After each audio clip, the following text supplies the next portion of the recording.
Assalamualaikum warahmatullahi wabarakatuh. Balik lagi di channel YouTube Edu Story, tempat belajar UTBK yang cozy. Sebelum belajar, jangan lupa subscribe, like, and share. Untuk support kita lebih semangat lagi, bantu pejuang PTN se-Indonesia. Lanjut ke pembahasan soal-soal up to date ya. Jangan lupa berdoa. Halo Eduholik, jika kalian menemukan soal seperti ini, konsep yang digunakan adalah makna kata. Dalam makna kata terbagi atas makna leksikal, yakni makna yang sesuai dengan kamus. Kita pakai kamus KBBI yang terbaru, KBBI 5. Kemudian juga bisa bermakna gramatikal sesuai dengan konteks kalimatnya. Nah, sekarang carilah kata terkontaminasi pada paragraf ini yang kedua. Kemudian kalian cocokkan informasi yang sesuai dengan kata terkontaminasi. Maka kata terkontaminasi itu secara kamus bahasa Indonesia atau KBBI 5 diartikan sebagai betul, terkena kotoran gitu atau terkotori. Jadi kalau C terkena apa gitu. Jawabannya adalah B.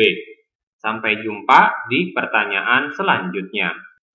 Halo Eduholik, jika kalian menemukan soal seperti ini, konsep yang digunakan adalah ide pokok.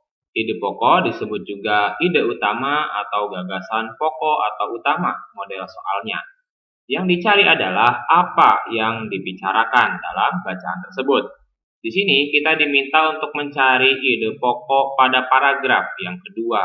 Kita lihat teksnya, ya ini paragraf 1, kemudian inilah paragraf 2.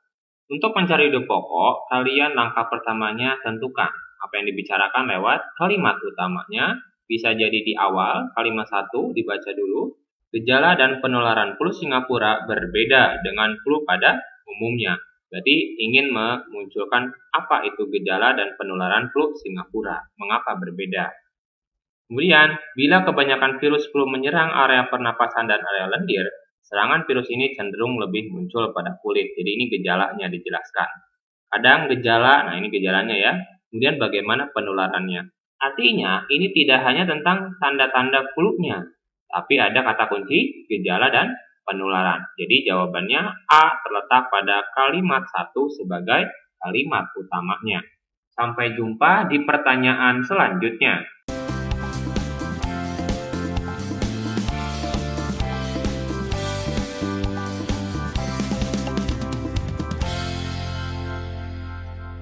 Halo Eduholik, jika kalian menemukan soal seperti ini, konsep yang digunakan adalah kepaduan.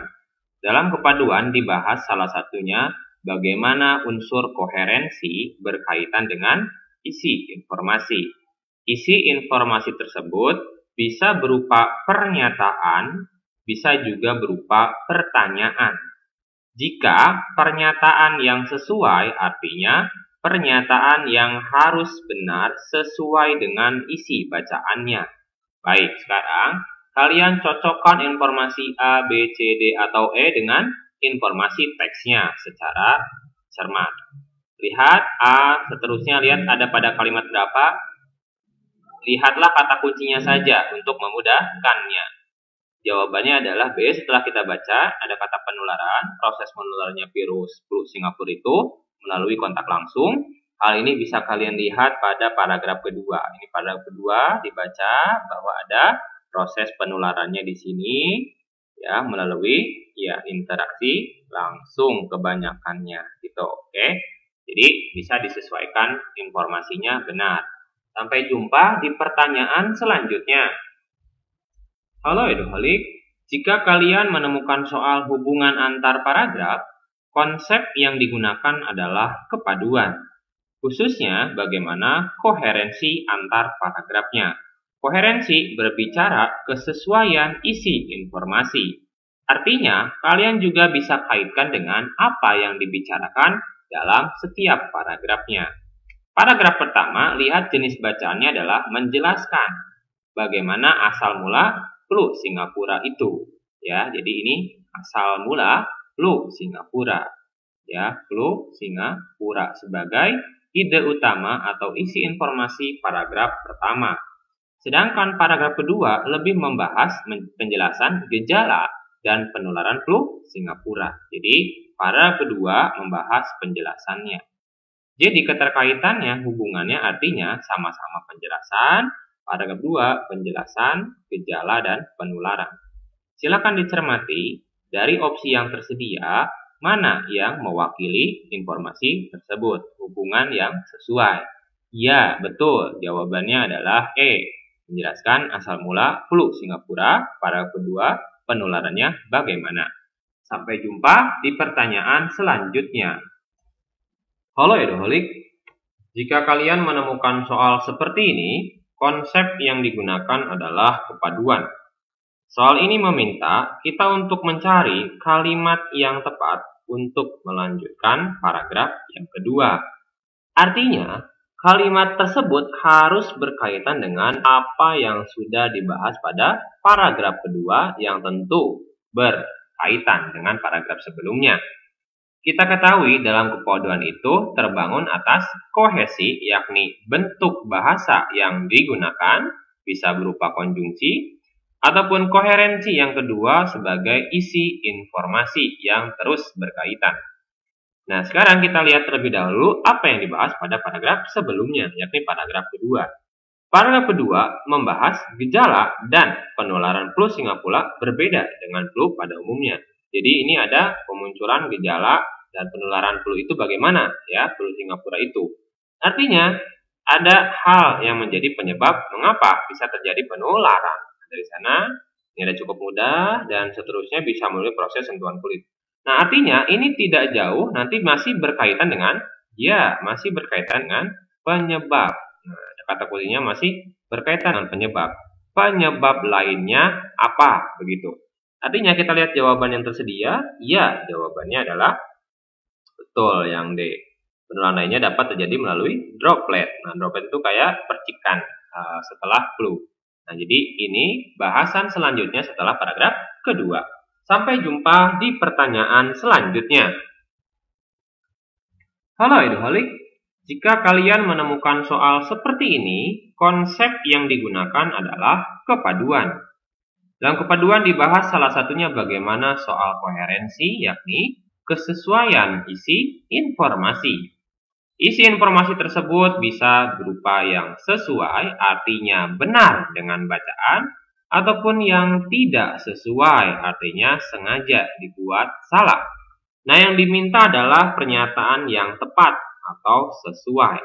Kita tinggal mencari mana informasi yang sesuai dengan teks tersebut ya. Coba dicek lagi. Nah, apakah A, B, C, dan seterusnya. Cocokkan dengan kalimat-kalimatnya. Cari kata kuncinya. Kemudian setelah kita baca ternyata yang sesuai adalah opsi yang betul, opsi yang C. Gejala flu Singapura dapat diketahui melalui kulit. Cari kata kuncinya. Nah, di sini ada kata kulit. Nah, kemudian ya tentu di sini kebanyakan virus flu ini. Nah, ini ya dan seterusnya. Serangannya cenderung. Nah, itu. Jadi kata kuncinya terlihat pada kalimat kedua, paragraf kedua. Jadi jawabannya adalah C. Sampai jumpa di pertanyaan selanjutnya. Halo Eduholik, jika kalian menemukan soal teks tersebut ditujukan kepada siapa, artinya ini meminta tujuan teksnya. Sebuah teks ditulis oleh seorang penulis, tentu ada sebuah ataupun seorang pihak yang dituju. Nah, yang dimaksud berarti keberpihakan penulis tersebut ke siapa. Nah, tujuan teks ini berkaitan dengan penjelasan adanya kemunculan, ini kan asal mula ya dari paragraf 1 ini, asal mula flu Singapura tadi ya, asal mula flu-nya. Kemudian di sini lebih ke kata kunci gejala dan penularan flu tersebut. Jadi di sini lebih ke gejala plus penularannya. Nah, untuk siapa pembahasan tentang flu Singapura ini? Tentu berkaitan dengan masyarakatnya. Tidak hanya pengidap flu Singapura saja. Jadi jawabannya adalah D. Masyarakat. Sampai jumpa di pertanyaan selanjutnya.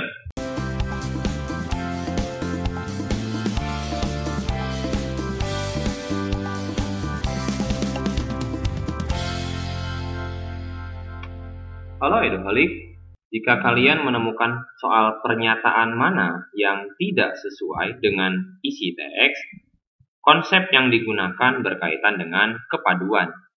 Paduan yang difokuskan yakni koherensinya ya, koherensi. Kalau kohesi lebih ke bentuk bahasanya. Nah, jika kita membahas koherensi berkaitan dengan isi informasi, kalian cocokkan informasinya mana yang tidak sesuai. Ternyata setelah kita baca setiap opsi dengan kalimatnya, opsi A terdapat pada teks, B, C, D juga sama. Ya. Nah, yang tidak sesuai adalah opsi yang E. Mengapa? Karena di sini dikatakan UN tidak jadi di moratorium. Padahal dalam paragraf ini dibahas di moratorium ya. Lihat di sini menyebutkan sejumlah alasan mengapa UN perlu di moratorium. Jadi ini ada keinginan untuk meninjau ulang. Artinya tidak sesuai ya kalau tidak jadi di moratorium. Oke, sampai jumpa di pertanyaan selanjutnya. Halo Eduholik, jika kalian menemukan soal simpulan, konsep yang digunakan berkaitan dengan bagaimana sebuah informasi terwakili atau model simpulan yang kita gunakan bisa berupa pernyataan umum.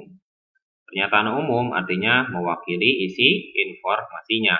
Jika kalian menemukan jenis bacaan argumentasi, maka kalian bisa menggunakan opini akhir. Opini akhir atau sikap kita. Nah, ternyata karena di sini berkaitan dengan pendapat, ada paragraf pertama pemerintah sebaiknya meninjau ulang ya, meninjau kebijakan UN ini. Di paragraf keduanya didukung sejumlah alasan-alasannya apa saja yang harus di moratorium. Maka simpulan yang mewakili kedua paragraf tadi kita temukan pada opsi yang ya, kita bisa temukan pada opsi yang C. Sebab ada opini akhir bahwa pemerintah sebaiknya melaksanakan moratorium UN dengan segala pertimbangan tadi ya.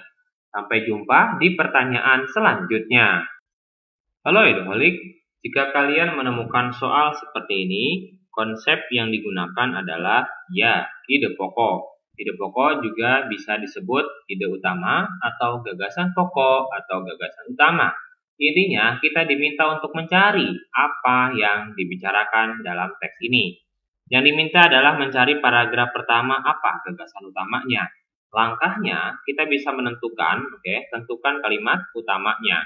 Kalimat utama bisa kalian cari dengan pola paragraf. Bisa di awal, artinya deduktif, bisa di kalimat 1 atau kalimat 2. Kemudian juga bisa kalimat terakhir, kalimat utamanya ya di akhir. Nah, di akhir. Berarti lihat paragraf akhirnya, kalimat terakhirnya. Kemudian campuran awal dan akhir.